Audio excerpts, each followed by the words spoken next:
വൈകുന്നേരം തന്നെ എടപ്പാളയ്ക്ക് ആട്ടോ ഓട്ടോയിൽ പോണത്. വേറൊന്നല്ല, നമ്മുടെ എടപ്പാൾ ഗ്രൗണ്ടിൽ ഒരു ഷോ തുടങ്ങിയിട്ടുണ്ട്. അത് കാണാൻ വേണ്ടിയിട്ടാണ് ഞങ്ങൾ പോണത്. എൻട്രി ടിക്കറ്റ് 100 രൂപയാണ്. പക്ഷേ 100 രൂപയ്ക്കുള്ള കാഴ്ചകളൊക്കെ ഉള്ളിൽ അത്യാവശ്യമുണ്ട്. അപ്പോൾ ഫസ്റ്റിൽ തന്നെ സ്റ്റാർട്ടിങ് തന്നെ ഒരു മിനി കാശ്മീർ ഒരുക്കിയിരിക്കുക കേട്ടോ. വെള്ളച്ചാട്ടങ്ങളും കരടികളും കാര്യങ്ങളൊക്കെ ആയിട്ട് അടിപൊളിയായിരുന്നു. നല്ല നല്ല രസമുണ്ടായിരുന്നു കാണാൻ. കുട്ടികളൊക്കെ ഭയങ്കരമായിട്ട് ആസ്വദിച്ചു. അത് കഴിഞ്ഞിട്ട് പിന്നെ പലതരം മീനുകളുടെ വെറൈറ്റി ആയിരുന്നു കേട്ടോ. എക്സാമ്പിൾ പറയാ വെച്ചാൽ നമ്മളിപ്പോൾ കടലിൻ്റെ അടിയിൽ കൂടെ നടക്കുമ്പോൾ നമ്മൾ കടലിൻ്റെ ഉള്ളിലാണെന്നുള്ള രീതിയിലുള്ള ഒരുപാട് ടൈപ്പ് മീനുകളും വെറൈറ്റി മീനുകളൊക്കെ ഓരോ അക്വേറിയം പോലെ സെക്ഷനായിട്ട് വെച്ചിട്ടുണ്ട് കേട്ടോ. അപ്പോൾ അതൊക്കെ കണ്ട് അവിടെ കുറേ നടന്നു. പക്ഷേ ഇവിടുത്തെ ഹൈലൈറ്റ് എന്താണെന്ന് പറഞ്ഞാൽ നമ്മുടെ മത്സ്യകന്യക കേട്ടോ. അപ്പോൾ ഞങ്ങളുടെ കൂടെ വന്ന എൻ്റെ ഏട്ടനും മത്സ്യകന്യകനെ കാണാനായിട്ട് അവൻ സ്പെഷ്യലായിട്ട് വന്നിട്ടുള്ളത്. മീൻസ് അവൻ കോഴിക്കോടുള്ള ആളാണ്. കോഴിക്കോട് മത്സ്യകന്യക ഉണ്ടായിരുന്നു, നല്ല ഭംഗിയുണ്ടായിരുന്നു, സൂപ്പറായിരുന്നു പറഞ്ഞപ്പോൾ അവന് ഇവിടുത്തെ മത്സ്യകന്യനെ കാണണം എന്നുള്ള ഒരൊറ്റ ഇതിലോം വന്നതാണ് ഞങ്ങളുടെ കൂടെ. അപ്പോൾ ഞങ്ങൾ അതൊക്കെ പറഞ്ഞ് അവനെ കളിയാക്കി ഞങ്ങൾ അതിലെങ്ങനെ നടക്കട്ടെ. കണ്ടില്ലേ മോൾ കൂടെയൊക്കെ മീനുകൾ പോണത്.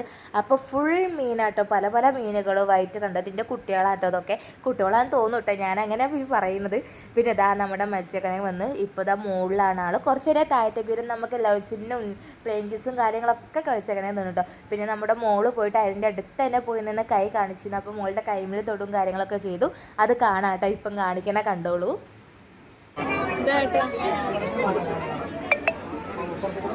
ഏട്ടാ അത് നോക്കാമോ?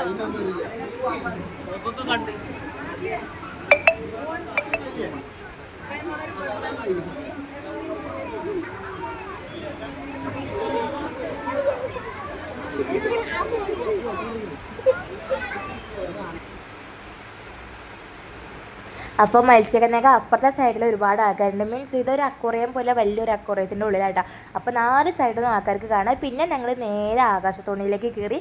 ആകാശത്തോണി ഞങ്ങൾക്കൊരു സെൻറ്റർ സൈഡിലായ കാരണം വല്ലാണ്ട് ആകാശത്തോണി കയറി. മോൾക്ക് ഒരു പേടിയുണ്ടായില്ല കേട്ടോ പ്രാർത്ഥനയ്ക്ക്. അവൾ വല്ലായിട്ട് എൻജോയ് ചെയ്ത്. പിന്നെ അടുത്ത റൈഡ് ഞങ്ങൾ ഇതിലാട്ടോ കയറിയത്. ഇതിലിടാ ഈ അടിഭാഗത്ത് എന്നെയും കാണാട്ടതാ. രണ്ടാമത് ഞാനായിട്ട് ഇരിക്കുന്നത്, ആ നോക്കുന്നത്.